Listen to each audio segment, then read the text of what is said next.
If you haven't lost all your money in the stock market already, maybe today's your turn as a crypto investor to return to your McDonald's shift. It is June 3rd, 2026. This is EOD.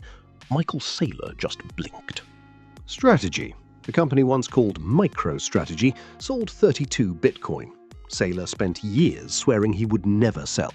32 coins, $2.5 million, out of 843,000, 0.004%.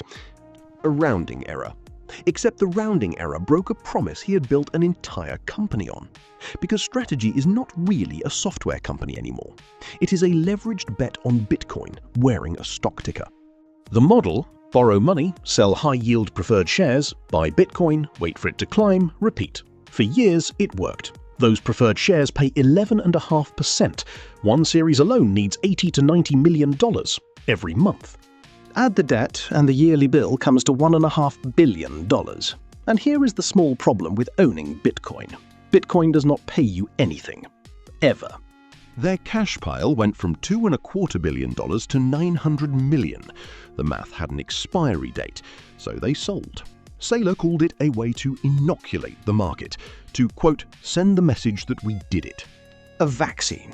For the act of selling the one thing he told everyone was sacred. Now, technically, this was not the first time Strategy sold Bitcoin. There was 2022. But that one was a tax trick. They sold 704 coins, booked the loss, and bought 810 back 2 days later. Net result, they ended up with more Bitcoin. This is the first time the pile got smaller. Here is the part that cost people real money, and it was not the Bitcoin price. For years, retail traders used Strategy as leveraged Bitcoin, a coin bet you could buy inside a normal brokerage account. And the stock did not trade at the value of its Bitcoin. It traded at 3 to 4 times that. You were paying $4 for $1 of Bitcoin. For the wrapper. They called it a scarcity premium. And a scarcity premium only survives while you are the only one selling it. The moment a substitute shows up, it evaporates. In November 2024, spot Bitcoin funds launched their own options, cheap, regulated Bitcoin bets without Saylor's debt attached. The monopoly was gone. The premium started bleeding out. By this week, it hit 1.16. Barely a premium at all. By one analysis, the stock went from beating Bitcoin by 150% a year to losing to it. Then Saylor sold, and the last reason to pay extra for the wrapper quietly died.